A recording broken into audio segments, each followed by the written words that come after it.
দর্শক, কি ভয়ঙ্কর ঘটনা! মা বাবাকে হত্যার পর লাশ ঘরে পুঁতে রাখলো জুয়ায় আসক্ত ছেলে।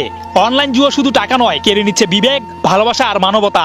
মোহাম্মদ আলী গ্রামের এক পরিশ্রমী মানুষ। বয়স তার 70 পেরিয়েছে, তবু জীবিকার তাগিদে প্রতিদিন স্থানীয় তাইজুল ইসলামের মাছের খামারে কাজ করতেন। স্ত্রীও ছিলেন পরম শান্ত নারী। তাদের একমাত্র ছেলে রিয়াদ, যার জন্য হয়তো তারা বেঁচে ছিলেন। কিন্তু সেই ছেলেই একদিন তাদের জীবনের সবচেয়ে ভয়ঙ্কর দুঃস্বপ্ন হয়ে উঠল। রিয়াদ এক সময় ব্যবসা করতো, ভালোই চলতো সংসার, কিন্তু 5 বছর আগে সে জড়িয়ে পড়ে অনলাইন জুয়ার নেশায়। রাত জেগে মোবাইলে জুয়া খেলতো, হেরে গেলে মা বাবার কাছে চাইতো টাকা। কখনো ব্যবসার অজুহাতে, কখনো মিথ্যা প্রতিশ্রুতি দিয়ে টাকা নিত। কিন্তু সম্প্রতি 3 লাখ টাকা দাবি করেছিল রিয়াদ। মা বাবা সেই টাকা দিতে রাজি না হলে রিয়াদের রাগ জ্বলে উঠে আগুনের মতো। বুধবার সকালবেলা 11টার দিকে প্রথমে মায়ের সঙ্গে ঝগড়া বাঁধে। রিয়াদের মা ছেলেকে বোঝানোর চেষ্টা করেছিলেন, বাবা, জুয়া ভালো কিছু না, এই টাকা দিলে তুই আবার হারাম কামিয়ে লাগাবি। কিন্তু রিয়াদের চোখে তখন মানবতা নেই, জুয়ার দানব নাচছিল। মুহূর্তের মধ্যে সে মাকে শ্বাসরোধে হত্যা করে। রাত 2টার দিকে সে বাড়ি ফিরে আসে। তখন বৃদ্ধ বাবা মোহাম্মদ আলী কিছুই জানেন না, ভাবছেন হয়তো ছেলে ঠিক হয়ে যাবে।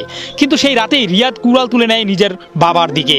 পিঠ, মাথা, মুখ সব জায়গায় কুপিয়ে নির্মমভাবে হত্যা করে পিতামাতাকে।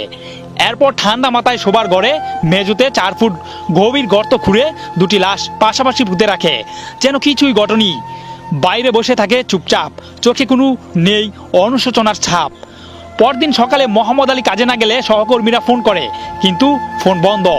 বিকেলে প্রতিবেশী এনামুল হক কয়েকজনকে নিয়ে তাদের বাড়িতে যান। ঘরের সামনে বসেছিল রিয়াদ। জিজ্ঞেস করা হলো, প্রথমে সে বলে জানি না। তারপর এক পর্যায়ে ঠান্ডা স্বরে বলে, আমি তাদেরকে মেরে ফেলেছি। চারপাশের বাতাস থমকে যায়। গ্রামের মানুষ ছুটে আসে, পুলিশ খবর পায়। বিকেল 5:30টার দিকে পুলিশ এসে ঘরের মেঝেতে খুঁড়ে তুলে আনে মা বাবার মৃতদেহ। পুরো গ্রামে কেঁপে উঠল। কেউ বিশ্বাস করতে পারে না যে ছেলে এক সময় বাবা মার হাত ধরে স্কুলে গিয়েছিল, সেই ছেলেই আজ তাদের মাটির নিচে পুঁতে রেখেছে।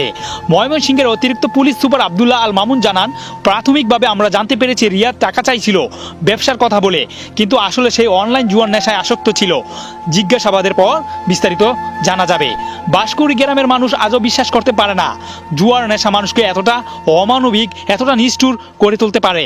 মা বাবার প্রতি যে ভালোবাসা জন্মের পর থেকেই বুকে গেঁথে যায়, সেই ভালোবাসা এক মোবাইলের পর্দায় জুয়ার নামের দানব গ্রাস করে ফেলেছে।